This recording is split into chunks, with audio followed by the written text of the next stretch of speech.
Hello my dear students, ಹೇಗಿದ್ದೀರಾ ಎಲ್ಲರೂ? Welcome to Pallavi easy economics. ಮಕ್ಕಳೇ, ಈ ಒಂದು ವಿಡಿಯೋದಲ್ಲಿ ಸೆಕೆಂಡ್ PUC ಅರ್ಥಶಾಸ್ತ್ರಕ್ಕೆ ಸಂಬಂಧಪಟ್ಟಾಗೆ ಅಧ್ಯಾಯ 2 ಅನುಭೋಗಿಯ ವರ್ತನೆಯ ಸಿದ್ಧಾಂತ ಏನಿದೆ, ಈ ಅಧ್ಯಾಯದಲ್ಲಿ ಬರುವಂತಹ ಎಲ್ಲ ಬಹು ಆಯ್ಕೆ ಪ್ರಶ್ನೆ, ಬಿಟ್ಟ ಸ್ಥಳ, ಹೊಂದಿಸಿ ಬರೆಯಿರಿ ಪ್ರಶ್ನೆಗಳನ್ನ ಹೇಳ್ತಾ ಇದ್ದೀನಿ. ಮಕ್ಕಳೇ, 2026-27ನೇ ಸಾಲಿನಲ್ಲಿ ದ್ವಿತೀಯ PUC ಪರೀಕ್ಷೆಯನ್ನು ಬರಿತಾ ಇರುವಂತಹ ಸ್ಟೂಡೆಂಟ್ಸ್ ಆಗಿರಬಹುದು ಅಥವಾ ಡೈರೆಕ್ಟಾಗಿ ಎಕ್ಸಾಮನ್ನು ಕಟ್ಟಿರುವಂಥವ್ರು ಆಗಿರಬಹುದು, ಕರೆಸ್ಪಾಂಡೆನ್ಸ್ ಎಕ್ಸಾಮು.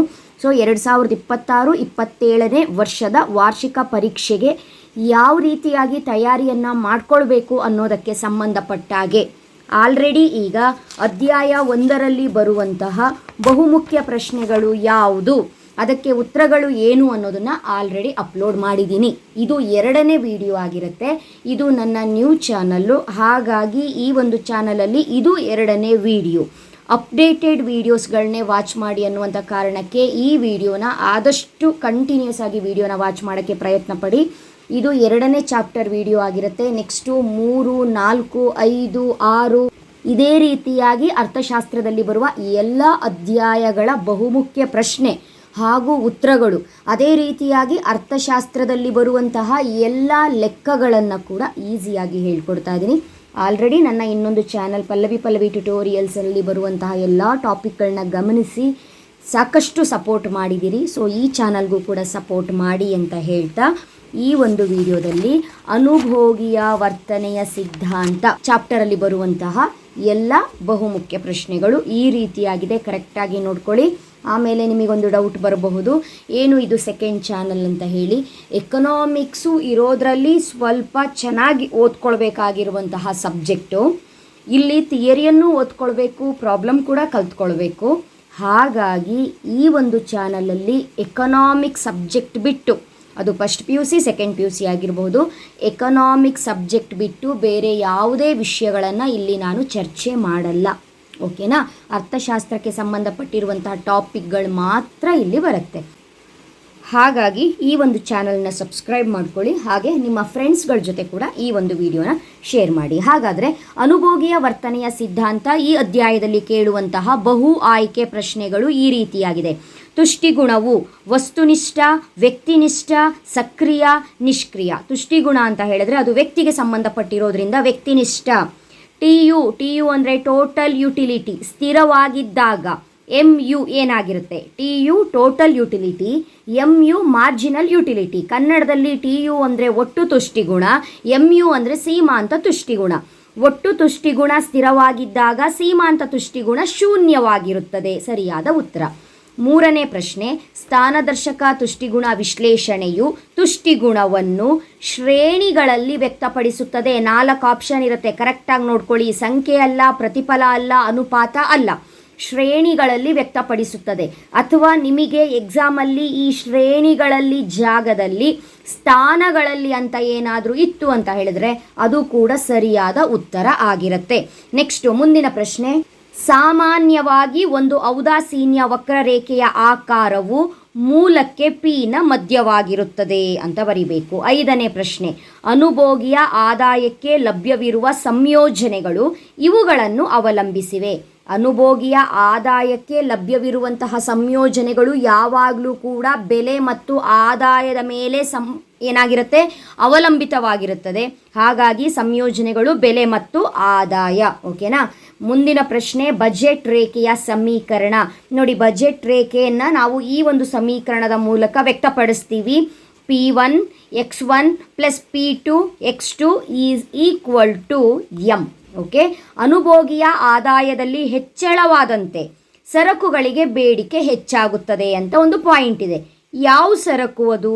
ಅನುಭೋಗಿಯ ಆದಾಯದಲ್ಲಿ ಹೆಚ್ಚಳ ಆದರೂ ಕೂಡ ಸಾಮಾನ್ಯ ಸರಕುಗಳ ಬೇಡಿಕೆ ಹೆಚ್ಚೇ ಇರುತ್ತೆ. ಹಾಗಾಗಿ ಸಾಮಾನ್ಯ ಸರಕುಗಳು. ಲಂಬಾಂತರ ಬೇಡಿಕೆ ರೇಖೆಯು ಇದನ್ನು ಪ್ರತಿನಿಧಿಸುತ್ತದೆ ಅಂತ ಇದೆ. ಲಂಬಾಂತರ ಬೇಡಿಕೆ ರೇಖೆಯು ಪರಿಪೂರ್ಣ ಅಸ್ಥಿತಿಸ್ಥಾಪಕತ್ವವನ್ನು ಪ್ರತಿನಿಧಿಸುತ್ತದೆ. ಮುಂದಿನ ಪ್ರಶ್ನೆ, ಬೇಡಿಕೆ ರೇಖೆಯ ಮಧ್ಯಬಿಂದುವಿನಲ್ಲಿ ಸ್ಥಿತಿಸ್ಥಾಪಕತ್ವವು 1ಕ್ಕೆ ಸಮನಾಗಿರುತ್ತದೆ. ನೆಕ್ಸ್ಟು, ಒಂದು ಸರಳ ರೇಖಾ ಬೇಡಿಕೆ ರೇಖೆಯ ಮೇಲೆ ಬೇಡಿಕೆ ಸ್ಥಿತಿಸ್ಥಾಪಕತ್ವದ ವಿವಿಧ ಬಿಂದುಗಳು ಈ ನಡುವೆ ಇರುತ್ತವೆ, 0 ಮತ್ತು ಇನ್ಫಿನಿಟಿ. ಇದು ಸರಿಯಾದ ಉತ್ತರ. ಹಾಗಾದರೆ ಈ ಅಧ್ಯಾಯದಲ್ಲಿ ಕೇಳುವಂತಹ ಬಿಟ್ಟ ಸ್ಥಳ ಪ್ರಶ್ನೆಗಳು ಇದಿಷ್ಟರಲ್ಲಿ ಒಂದು ಪ್ರಶ್ನೆ ಇದ್ದೇ ಇರುತ್ತೆ ನಿಮ್ಮ ವಾರ್ಷಿಕ ಪರೀಕ್ಷೆಗೆ. ಹಾಗಾಗಿ ಕರೆಕ್ಟಾಗಿ ಒಂದು ಕಡೆ ನೋಟ್ ಡೌನ್ ಮಾಡಿಟ್ಕೊಳ್ಳಿ. ಇಲ್ಲ ಬೋರ್ಡ್ ಅವರೇ ರಿಲೀಸ್ ಮಾಡಿರುವಂತಹ ಕ್ವಶನ್ ಬ್ಯಾಂಕ್ PDF ಪ್ರಿಂಟ್ ತೆಗೆದಿಟ್ಕೊಳ್ಳಿ. ಆನ್ಸರ್ ನಾನು ಹೇಳಿರೋದನ್ನ ಮಾರ್ಕ್ ಮಾಡ್ಕೊಳ್ಳಿ. ಈ ರೀತಿಯಾಗಾದರೂ ಮಾಡಬಹುದು.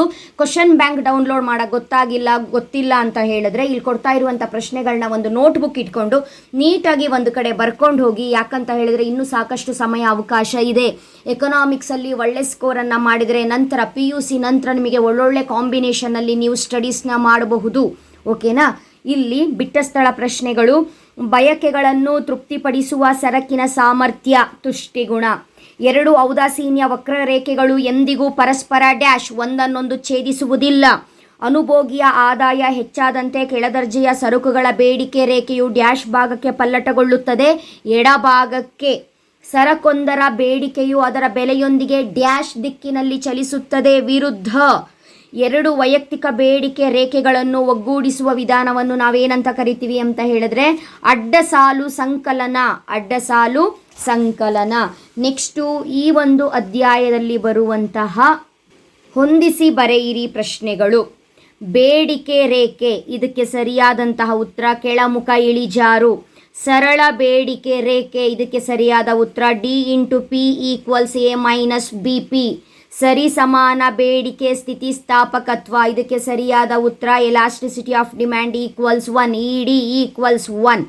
ಪೂರಕ ಸರಕುಗಳು ಪೆನ್ನು ಮತ್ತು ಶಾಯಿ. ಔದಾಸೀನ್ಯ ನಕ್ಷೆ, ಔದಾಸೀನ್ಯ ವಕ್ರರೇಖೆಗಳ ಕುಟುಂಬ. ಅದೇ ರೀತಿಯಾಗಿ ಈ ಅಧ್ಯಾಯದಲ್ಲಿ ಕೇಳುವಂತಹ 8 1 ಅಂಕದ ಬಹುಮುಖ್ಯ ಪ್ರಶ್ನೆಗಳು ಇದೆ. ಈ 1 ಅಂಕದ ಬಹುಮುಖ್ಯ ಪ್ರಶ್ನೆಗಳಲ್ಲಿ 2 ಲೆಕ್ಕಗಳು, 1 ಎಕ್ಸ್ಪ್ಯಾಂಡ್ ವಿಸ್ತರಿಸಿ ಇದೆ. ನೋಡ್ಕೊಳ್ಳಿ, ವಿಸ್ತರಿಸಿ ಕೂಡ ತುಂಬ ಇಂಪಾರ್ಟೆಂಟು. MRS ಅನ್ನು ವಿಸ್ತರಿಸಿ ಅಂತ ಕೇಳ್ತಾರೆ. ಹಾಗಾಗಿ ಇದನ್ನು ನಾವು ಸೀಮಾಂತ ಪ್ರತಿನಿಧಾನದ ದರ ಅಂತ ವಿಸ್ತರಿಸಿ ಬರೀಬೇಕು. ಅದು ಬಿಟ್ಟು 2 1 ಅಂಕದ ಲೆಕ್ಕಗಳು ಇರುತ್ತೆ. ಈ ಲೆಕ್ಕಗಳನ್ನ ಯಾವ ರೀತಿಯಾಗಿ ಮಾಡಬೇಕು ಅನ್ನೋದನ್ನು ಹೇಳ್ಕೊಡ್ತೀನಿ. ಈ ಅಧ್ಯಾಯದಲ್ಲಿ ಟೋಟಲ್ ಆಗಿ ನೀವು 6 ಲೆಕ್ಕಗಳನ್ನು ಕಲ್ತ್ಕೊಳ್ಬೇಕು. ಹಾಗಾಗಿ 6 ಲೆಕ್ಕಗಳ ಬಗ್ಗೆ ಒಂದು ವಿಡಿಯೋನ ನಾನು ಅಪ್ಲೋಡ್ ಮಾಡ್ತೀನಿ. ಸಪ್ರೇಟಾಗಿ ಒಂದೊಂದು ಟಾಪಿಕ್ಕಿಗೆ ಅಪ್ಲೋಡ್ ಮಾಡೋದು ಬೇರೆ. ಅದು ಬಿಟ್ಟು ಈ ಅಧ್ಯಾಯದಲ್ಲಿ ಬರುವಂತಹ 6 ಲೆಕ್ಕಗಳನ್ನು ಕವರ್ ಮಾಡ್ಕೊಂಡಿರುವಂಥ ಒಂದು ವಿಡಿಯೋನ ಸದ್ಯದಲ್ಲೇ ಶೇರ್ ಮಾಡ್ತೀನಿ. ಓಕೆನಾ. ನೆಕ್ಸ್ಟು ಇಲ್ಲಿ ಸೀಮಾಂತ ತುಷ್ಟಿಗುಣದ ಅರ್ಥ ತಿಳಿಸಿ ಅಂತ ಕೇಳಿದ್ದಾರೆ. ಅದೇ ರೀತಿಯಾಗಿ ಸಾಕಷ್ಟು ಪ್ರಶ್ನೆಗಳಿದೆ. ಈ 1 ಅಂಕದ ಪ್ರಶ್ನೆಗಳು ಮತ್ತು 2 ಅಂಕದ ಪ್ರಶ್ನೆಗಳು ಏನಿದೆ ಹಾಗೂ ಇದರಲ್ಲಿ ಬರುವಂಥ ಲೆಕ್ಕಗಳ ಬಗ್ಗೆ ಆಗಿರ್ಬೋದು ನೆಕ್ಸ್ಟ್ ವಿಡಿಯೋದಲ್ಲಿ ಇನ್ಫಾರ್ಮೇಷನ್ನ ಕೊಡ್ತೀನಿ. ಸೊ ಆ ವಿಡಿಯೋ ಬಂದ ತಕ್ಷಣ ನಿಮಗೆ ನೋಟಿಫಿಕೇಶನ್ ಬರುತ್ತೆ ಮಕ್ಕಳೇ. ಓಕೆನಾ. ಅಲ್ಲಿವರೆಗೂ ಕಂಟಿನ್ಯೂಸ್ ಆಗಿ ವೀಡಿಯೋಸ್ಗಳನ್ನ ವಾಚ್ ಮಾಡ್ತಾ ಇರಿ. ಚೆನ್ನಾಗಿ ಪ್ರಿಪೇರ್ ಆಗಿ. All the best. Thank you.